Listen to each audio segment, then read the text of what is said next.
নিজের থেকে গুনে গুনে 15 বছরের বড় এক পুরুষের সাথে বিয়ে ঠিক হলো মেহেরিনের। বাবা মায়ের ছোট সন্তান মেহেরিন। পুরো নাম মেহেরিন তাবাসসুম।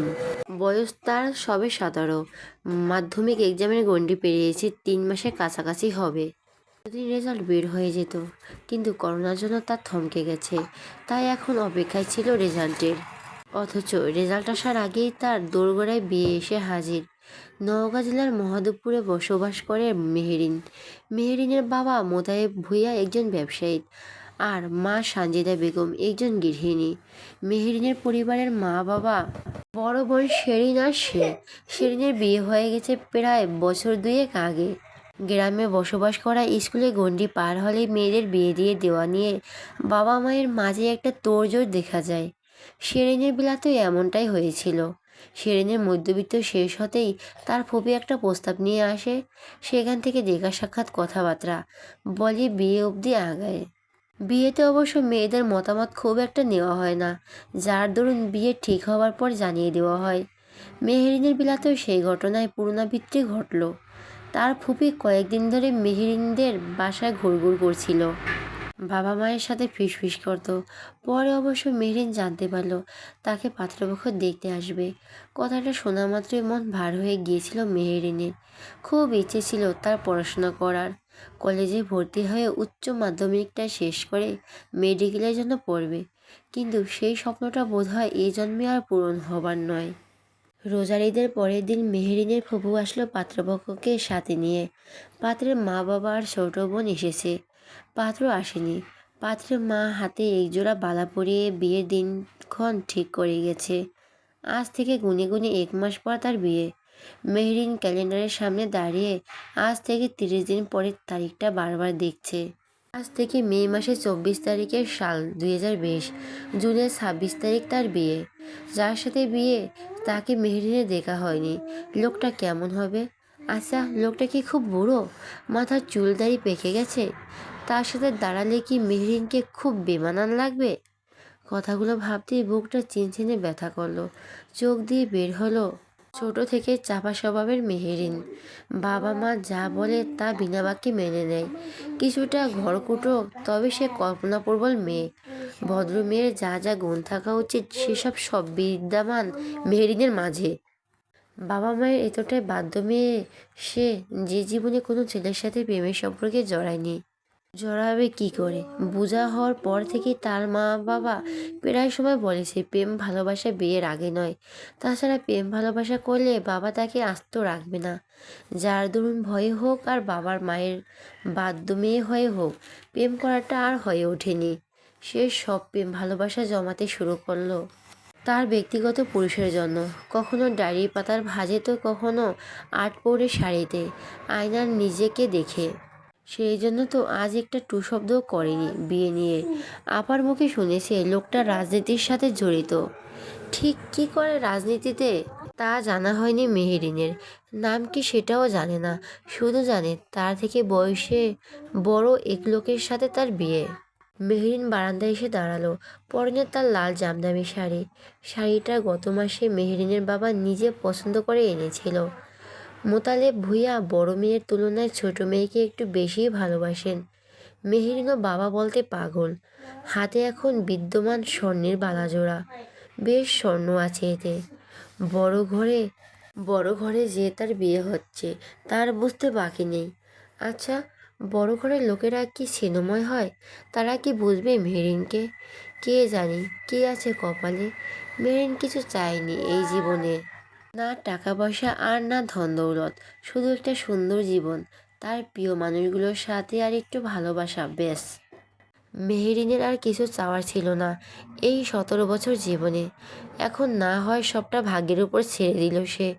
হয়তো একটা সুন্দর জীবন অপেক্ষা করছে তার জন্য।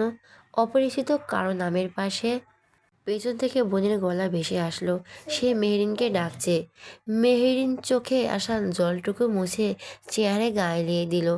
শেরিন হাতে চায়ের কাপ নিয়ে বোনের পাশের খালি চেয়ারে বসলো। চায়ের কাপ এগিয়ে দিয়ে বলল, নে খা। চা প্রিয় মেহেরিনের আজ আর চা খেতে মন সায় দিল না। সেই জন্য কিছুক্ষণ চুপ থেকেই বলল, খাবো না, তুমি খাও। শেরিন অবাক হলো বোনের কথায়। কপালে হাতের উল্টো পিঠ দিয়ে চেক করে বলল, শরীর ঠিক আছে তোর? মেহরিন বোনের হাত সরিয়ে দিয়ে বলল, শরীর একদম ঠিক আছে, তাহলে মন ঠিক নেই। কথাটা বলার সময় গলা কেঁপে উঠল মেহেরিনের। সেরিন ঠিক বুঝলো বোনের কিছু একটা হয়েছে। সেই জন্য বারান্দার গ্রিলে চায়ের কাপ রেখে বোনের গালে আলতো করে দুহাত রেখে বলল, কি হয়েছে সোনা? বিয়েটা খুশি না তুই? ভীষণ নরম মনের মেয়ে মেহেরিন। কেউ একটু মন খারাপের সময় ভালো করে কথা বলেই মেহেরিনের চোখে জল চলে আসে। একদম ননির পুতুল। এবারও ব্যতিক্রম হলো না। মায়াবী চোখ দুটোর এবার বর্ষণ নেমে আসলো। হেঁচকি তুলতে তুলতে বলল, খুব কি দরকার ছিল বিয়েটার আপু? আমার কি পড়ালেখা করা আর হবে না? বাবা যে বলেছিল আমায় পড়াবে। বোনের কথা শুনে সেরিন হেসে ফেলল। বুকের মাঝে বোনের মাথাটা চেপে ধরে বলল, আব্বা কথা বলেছেন ওনাদের সাথে, তোকে পড়াবে ওনারা। আন্টি ভীষণ ভালো মানুষ, তার পরিবারের সবাই শিক্ষিত। আন্টি অনেকদিন ধরে তোকে পছন্দ করে রেখেছিল। মেহরিনের মনটা যেন এক মুহূর্তে ভালো হয়ে গেল। খুশিতে চোখের জল মুছে বলল, সত্যি পড়তে দিবে? হ্যাঁ, এখন মন খারাপ করিস না। উফ, তাহলে যা, চা খাওয়া যাক। মেহরিন চায়ের কাপটা হাতে তুলে নিল। দু বোন মিলে চা বিলাস করলো। এই সন্ধ্যায় সুলতান বাড়ির বসার ঘরের জুড়ে চলছে পিনপিন নীরবতা আর গুমট ভাব। বয়সের ভারে চুপ হয়ে গেছেন আনোয়ার সুলতানা। তার মেজ ছেলে আমিরুল সুলতানা বসে আছেন পাশের চেয়ারটায়। দুজনের সামনে দাঁড়িয়ে আছে আমিরুল সুলতানের বউ আফিয়া সুলতান। জানালা দিয়ে ঢুকছে কিছু মৃদু বাতাস, আর বাইরে গাছগুলো পাতার শব্দ এক ধরনের অস্বস্তিকর শব্দ। ঘরের মাঝখানের টেবিলটায় যেন কিছুটা ক্লান্ত। তার উপর পড়ে থাকা ফোনটার দিকে তাকিয়ে আছে 3 জোড়া চোখ। ফোনে রিং হচ্ছে কিন্তু রিসিভ হচ্ছে না। এ নিয়ে 4বার করলো। শেষের বেলায় রিসিভ হলো। ওপাশ থেকে পুরুষলিয়া ভরাট কণ্ঠে ভেসে আসলো সালাম। আফিয়া সুলতানা সালামের জবাব দিয়ে দিলেও ছেলেকে। ওপাশ থেকে তার বড় ছেলে বলে উঠল, সব ঠিকঠাক আছে আম্মা? আফিয়া সুলতান হাসার চেষ্টা করে বলল, হ্যাঁ বাপ, সব ঠিক আছে। ঈদের আগে তোর বাড়ি আসলা না? এখন তো আসো সম্ভব না মা। কেন? কাজ আছে অনেক। কাজ শুধু তোমারই থাকে? আর লোকেদের তো রাজনীতি করে নাকি? কিছু বলবে নাকি? তুমি তো ফিরে আছো। তাহলে কথাটা বলতাম। বলো, ফিরে আছি। বলছি, তোমার তো বয়স হচ্ছে। কত হলো বলো তো বয়স আমার? জানো না কত হলো? আসলে হিসাব করার সময় পাচ্ছে না। তুমি করছো হিসেব? 32 বছর শেষ হওয়ার পথে, 33-এ পা রাখবে 5 মাস গেলে। ওহ আচ্ছা, এরপর বিয়ে শাদী কি করবে না? সময় হয়নি বিয়ে করার। সময় হয়নি? আর কত পরে বিয়ে করতে চাও? কদিন পর তোমার ছোট ভাই বোনগুলোর বিয়ে দিতে হবে। তোমার কি কিছু কথা কি এটাই ছিল? তাহলে আমি আপাতত ব্যস্ত আছি, পার্টি অফিসে আছি। সব সময় তো ব্যস্ত থাকো, যখনই ফোন দিই তখনই বলো ব্যস্ত। আসলেই ব্যস্ত আমি। তাহলে বললে কেন ফিরে আছো? যাই হোক, বাসায় ফিরে ফোন দিও তাহলে, কথা আছে। ঠিক আছে, রাখছি তাহলে। ছেলে তার ফোন কেটে দিল। ওপাশ থেকে আফিয়া সুলতানা প্রমিলিত শ্বাস ছাড়লেন। ছেলেকে বলাই হলো না বিয়ের কথাটা।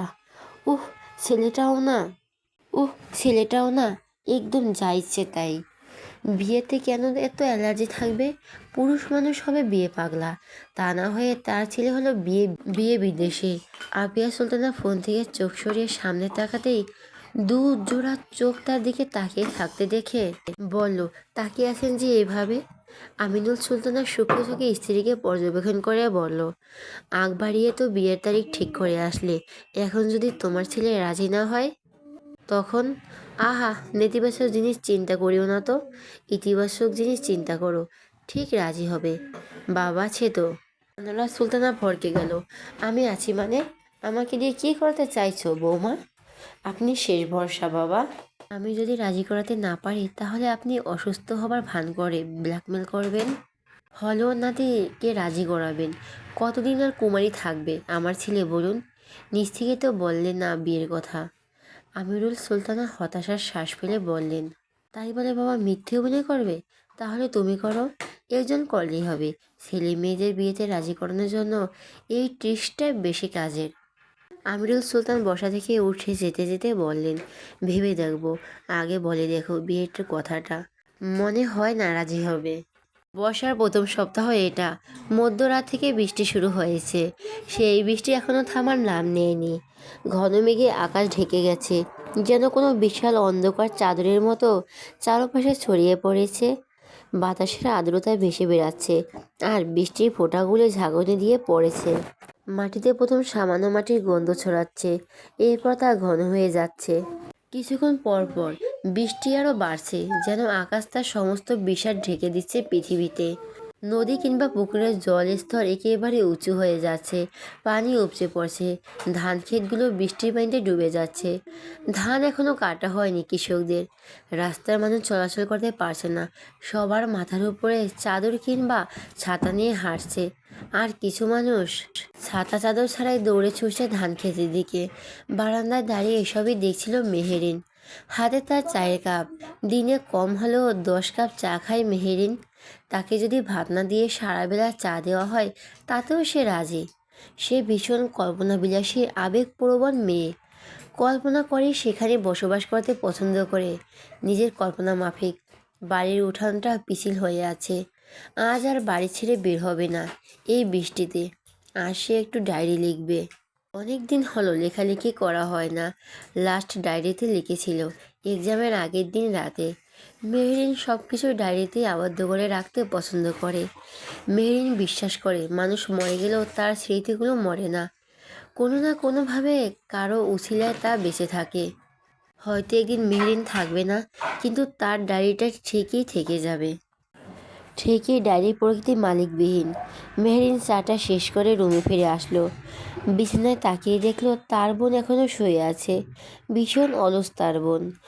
অনেক ভাই যে কিভাবে সহ্য করে কে জানে। আলতো করে চেয়ার টেনে বসলো মেহরিন। টেবিলের ড্রয়ার থেকে নীল ডায়েরিটা বের করলো। ডায়েরিটা মেহরিন কিনেছিল 9-এ উঠে। আজ মে মাসের 25 তারিখ। কলমদানি থেকে কলমটা নিয়ে লিখতে শুরু করলো। আজ মে মাসের 25 তারিখ, সাল 2020। গতকাল বিয়ে ঠিক হলো, অথচ আমার যার সাথে বিয়ে ঠিক হয়েছে তাকে আমি চিনি না, জানি না, কেমন দেখতে সেটাও বলতে পারবো না। আচ্ছা, পৃথিবীতে কি আমি সেই মেয়ে যে বরকে না দেখে বিয়ে করতে যাচ্ছি? আচ্ছা, ওনার নাম কি সেটাও তো জানি না। আমার কাছে লজ্জায় জিজ্ঞেস করতেও পারছি না, কি না কি ভেবে বসে সেই জন্য। আচ্ছা, আমি যদি নিজ থেকে এমন একটা নাম দিয়ে ফেলি তার, আপাতত তাকে ডাকার জন্য, তাহলে কেমন হয়? আচ্ছা, কি নাম দেওয়া যায় তার, বলো তো? হঠাৎই পাশে চোখ গেল মেহেরিনের। হুমায়ুন আহমেদের অপেক্ষা বইটা পড়ে আছে টেবিলের এক কোনায়। মস্তিষ্কে সে বিঁধল অপেক্ষা শব্দটা। এর চাইতে সুন্দর নাম আর হয়? উফ, অপেক্ষা কেমন নাম? মেঘবালিকার অপেক্ষায় অপেক্ষাকৃত পুরুষটার নামটা না হয় আমি অপেক্ষায় রাখলাম। যেদিন আসল নাম জানবো সেদিন না হয় বদলে দিব। ঠিক দুপুরের দিকে বৃষ্টি ছেড়ে গেল। বৃষ্টির জন্য আজ আর বাড়ি থেকে বের হয়নি নওরাজ সুলেমান সুলতান। টানা ঘুম দিয়েছে দুপুর 1টা অবধি। গত রাতে দেরি করে বাড়ি ফিরেছে। পার্টি অফিসে ঝামেলা থাকায় রাতের অনেকটা ওখানেই কাটিয়ে দিয়েছে। ফিরতে হয়েছে বাড়ি। আলমোড়া ভেঙে বিছানা ছেড়ে উঠল সুলেমান। এই বিশাল আলছিন দোতলা বাড়িতে সুলেমান, তার ছোট চাচা বাশার সুলতান আর তার ছেলে এওরাজ সুলতান। বাড়িটা আজ থেকে 150 বছরের আগের বানানো। বাড়ির প্রতিটি ইট বালু জানে এই বাড়ির ইতিহাস। কত সংগ্রাম, কত যুদ্ধ, কত প্রতারণা, কত বিকৃতি ইতিহাস আছে এই বাড়ির, তা অজানা সবার। জন্ম থেকে বেড়ে ওঠা এই বাড়িতেই সুলেমানের রাজনীতি মাঠে এক সময় আওয়ামী লীগের বেশ প্রখর মন্ত্রী ছিলেন সুলতান পরিবারের বড় ছেলে। তারপর রাজনীতির হাল ধরে বাশা সুলতান, আর এখন সেই জায়গায় সুলেমান নিজে বসেছে। রক্তে রাজনীতি থাকায় রাজনীতি সে নিজেও কম জানে না। 2 বছর হতে চলল সে এমপি হয়েছে। লম্বা একটা শাওয়ার নিয়ে বের হলো ওয়াশরুম থেকে সুলেমান। কালো ট্রাউজার আর সাদা টি শার্ট পরে রুম থেকে বের হতেই মুঠোফোনটা বেজে উঠল। সুলেমান তাকিয়ে দেখলো মায়ের ফোন। না চাইতো চাপার শ্বাস বেরিয়ে আসলো। ফোনটা কেটে কল ব্যাক করে কানে নিল। কি রে বাপ, কাল তো আর ফোন দিলি না? সুলেমান সিঁড়ি বেয়ে নিচে নামতে নামতে বলল, অনেক রাত করে বাড়ি ফিরছি মা, ক্লান্ত থাকায় তাই আর ফোন দেয়নি। ও খেয়েছিস? না, খেতে নেমেছি। আচ্ছা, আমার কথাগুলো মন দিয়ে শোন। সুলেমান ইশারায় সার্ভেন্টকে প্লেটে খাবার বাড়তে বলে চেয়ার টেনে বসে বলল, বলো। আমি একটা কাজ করেছি। সুলেমান পাউরুটি মুখে দিয়ে বলল, কী কাজ করেছ? আমি তোর বিয়ে ঠিক করেছি। সবাই জুসটা মুখে দিতে যাচ্ছিল, আর দেওয়া হলো না। অবাক্যে বিস্ফোরিত হলো নেত্রজোড়া। বিস্মিত কণ্ঠে বলল, হোয়াট আর ইউ সেইং মা? হোয়াট আর ইউ সেইং মা? Are you out of your mind? এতে অবাক হওয়ার কী আছে সুলেমান? বিয়ে তো একদিন করতেই হবে, মনে তো কাউকে জায়গা দিতেই হবে। তাই বলে তুমি আমাকে ঠিক করে ফেলবে? আমি অবাক হচ্ছি। হ্যাঁ, করলাম। সামনের মাসের 25 তারিখে বিয়ে তোর। ভদ্রলোকের মতো বিয়ের আগে বাড়িতে যেন দেখি তোকে। কাজটা ঠিক করছো না মা? মেয়েটাকে আমার ভীষণ পছন্দ হয়েছে, একদম পুতুলের মতো। প্লিজ বাবু, না করিস না। আমাকে একদম বাবু বলবে না মা, আমি বাবু নই। তাহলে সময় মতো চলে আসিস। মেয়েটার সাথে কী কথা বলবি একবার? দরকার নেই। মেয়ে কী করে? আপিস সুলতানা কিছুক্ষণ থেমে বলল, এই তো অনার্সে পড়ে। আসবি তো? মায়ের সমান ডোবাস না আমাদের। আগে ভাবা উচিত ছিল সেটা। এখন কেন ভাবছ? খেয়ে নে, মেয়ের ছবি পাঠাবো। না, সে কি দেখে নিবে না? তোমরা দেখার আগে আমার অনুমতি নিয়েছিলা? আচ্ছা, রাগ করিস না, সময় মতো চলে আসিস কেমন? গ্যারান্টি দিতে পারছি না তার। সুলেমান ফোন কেটে দিল। তার মা বিয়ে বিয়ে করে মাথা খেয়ে ফেলছে, অথচ সুলেমান বিয়ে বিদ্বেষী। শুধু শুধু বিয়ে করে একটা মেয়ের জীবন নষ্ট করা মানে হয় না। না তাকে ভালোবাসতে পারবে, আর না তাকে নিজের জীবনের সাথে জড়াতে পারবে। ব্রেকফাস্টটা করেই বাড়ির থেকে বের হলো। গাড়িটা বের করে সোজা ক্লাবে আসলো। ক্লাবের করিডোরে বসে আছে ইব্রাহিম। ইব্রাহিম সুলেমানের একমাত্র সহকারী ছিল আগে, এখনও আছে, তবে গোপনে। ইব্রাহিম অপেক্ষা করছিল সুলেমানের পায়ের শব্দ কানে আসায় মাথা উঁচু করে বাইরে তাকালো। সুলেমান এসেছে, মুখে তার মাস্ক। করোনার জন্য সব জায়গাতে তাকে মাস্ক পরে যেতে হয়। এগিয়ে আসলো সুলেমান, পকেটে ফোনটা ভরে বলল, এনেছিস? ছোট্ট করে জবাব দিল ইব্রাহিম, কোথায়? ইশারায় একটা রুম দেখিয়ে বলো, ওই রুমে আছে, চেহারে হাত বাঁধা। সুলেমান আর কোনো কথা না বলেই সোজা চলে গেল ওই রুমের দিকে। খালি পরিত্যক্ত রুম,